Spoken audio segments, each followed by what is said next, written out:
ప్రభుత్వం చెప్పేదొకటి అక్కడ జరిగేదొకటి. హాస్టల్ పిల్లలకు పౌష్టికాహారం పేరుతో కొత్త మెనూను తయారు చేసిన తెలంగాణ ప్రభుత్వం దానికి తగ్గట్టుగా నిధులు విడుదల చేసినట్లు కనిపించడం లేదు. మరి ఇప్పుడు ఏం జరుగుతోంది?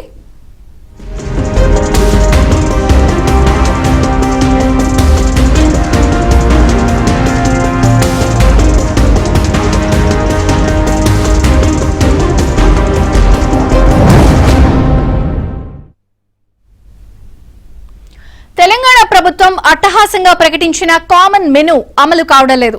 సరైన మార్గదర్శకాలు, అవసరమైన వనరులు సమకూర్చుకోకపోవడంతో ఉమ్మడి ఆదిలాబాద్ జిల్లాలోని చాలా వరకు సంక్షేమ వసతి గృహాల్లో పాత మెనూనే అమలు చేస్తున్నారు. ప్రభుత్వ పెద్దల ప్రకటనలకు క్షేత్రస్థాయిలో పరిస్థితులకు భిన్నంగా ఉందని, ఇప్పటికైనా కామన్ మెనూపై సరైన స్పష్టత ఇవ్వాలని వార్డెన్లు కోరుతున్నారు.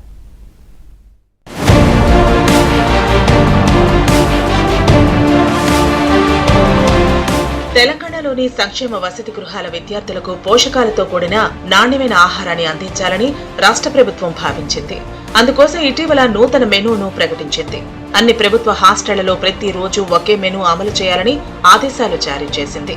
సీఎం రేవంత్ రెడ్డితో పాటు మంత్రులు, ఇతర ప్రజాప్రతినిధులు నూతన మెనూ అమలును హాస్టళ్లలో అట్టహాసంగా ప్రారంభించి విద్యార్థులతో కలిసి భోజనం కూడా చేశారు. అయితే ప్రారంభం రోజున ఒక్క పూట మాత్రమే ఆ మెనూ అమలైంది. పెరుగుతున్న నిత్యావసర సరుకుల ధరలతో పాటు మెనూకు సంబంధించి ఆయా ఆహార పదార్థాలపై స్పష్టత లేకపోవడంతో అమలు కష్టసాధ్యంగా మారింది. దీంతో చేసేదేమీ లేక పాత మెనూని అమలు చేస్తున్నారు.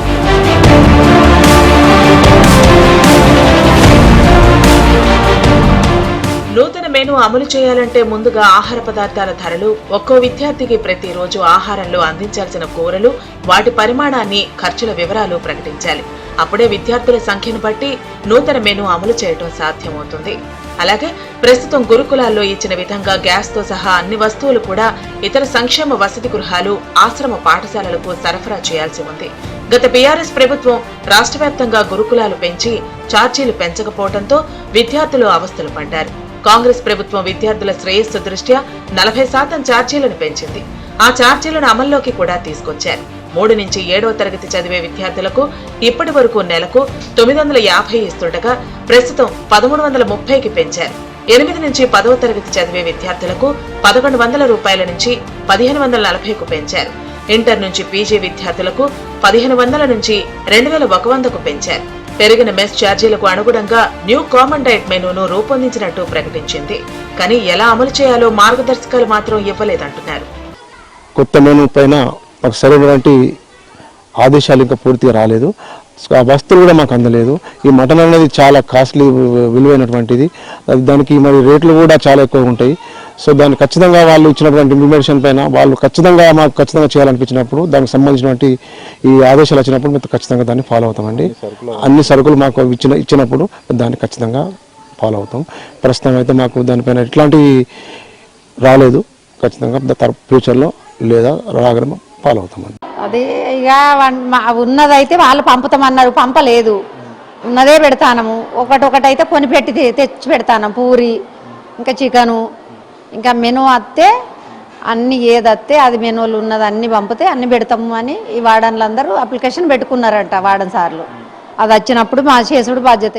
ఉమ్మడి ఆదిలాబాద్ జిల్లా వ్యాప్తంగా 132 ఆశ్రమ పాఠశాలలు ఉన్నాయి. వీటిలో దాదాపు 40,000 మంది విద్యార్థులు ఉన్నారు. వసతి గృహాల్లో సరిపడా 4వ తరగతి సిబ్బంది లేరు. ఉన్నవారికి కొత్త మెనూలో ఉన్న ఆహార పదార్థాలు వండటంలో నైపుణ్యం లేదు. వారికి శిక్షణ ఇచ్చి విద్యార్థుల సంఖ్యకు అనుగుణంగా 4వ తరగతి సిబ్బందిని నియమించాల్సిన అవసరం ఉంది. అలాగే సంక్షేమ వసతి గృహాల్లో చాలా చోట్ల నూతన మెనూకు అనుగుణమైన వంట పాత్రలు లేవు. ప్రస్తుతం విద్యార్థులకు రోజు ఉదయం టిఫిన్, మధ్యాహ్నం అన్నం, పప్పు, సాంబారు మాత్రమే ఇస్తున్నారు. రాత్రి సమయంలో అన్నం, ఏదైనా కాయగూరలతో కూర, మజ్జిగతో పాటు వారంలో 5 రోజులు కోడిగుడ్డు ఇస్తున్నారు. ఈ మెనూపై విద్యార్థినులు సంతోషం వ్యక్తం చేస్తున్నారు. మా ఫుడ్ పాత మెనూ కంటే ఇప్పుడు వచ్చిన కొత్త మెనూ చాలా బాగుంది. మసాలా అన్ని విధాలుగా చేస్తున్నారు. సండే చికెన్, ఎగ్స్, పెరుగు అన్ని బాగానే ఉంటుంది. ఫుడ్ ఇప్పుడు ఓకే, చాలా బాగుంది. ఈ కొత్త మెనూ వచ్చినందువలన మేము చాలా మంచిగా తింటున్నాం. స్టడీ కూడా చాలా బాగా చదువుతున్నాం అందరం. కొత్త మెనూ ఇప్పుడు బాగానే ఉంది. రోజు పప్పు, వంకాయ, పెరుగు పెడుతున్నారు. ఫుడ్ క్వాలిటీ ఉంది. ఎగ్స్ బుధవారం ఇట్లా పెడుతున్నారు. సండే చికెన్ పెడుతున్నారు. పొద్దునేమో చపాతి, పూరి, ఆలుగడ్డ పెడుతున్నారు. ఫుడ్ అయితే బాగానే ఉంది సార్. ప్రభుత్వం ప్రకటించిన మెనూ అమలు విషయంలో గురుకుల విద్యాలయాలు కాస్త మెరుగ్గా ఉన్నాయి. గురుకులాలకు ఆహారం అందించే బాధ్యతను ప్రభుత్వం ప్రైవేట్ కాంట్రాక్టర్లకు అప్పగించింది. అయితే ప్రభుత్వ హాస్టళ్లలోని విద్యార్థులకు ప్రభుత్వం ప్రకటించిన నూతన మెనూ అమలు చేయాలంటే ఒక్కో విద్యార్థికి 100 రూపాయలు కేటాయిస్తేనే సాధ్యమవుతుందని వార్డెన్లు అంటున్నారు. పెరిగిన ధరలను దృష్టిలో పెట్టుకుని మెనూ సిద్ధం చేయాలని కోరుతున్నారు.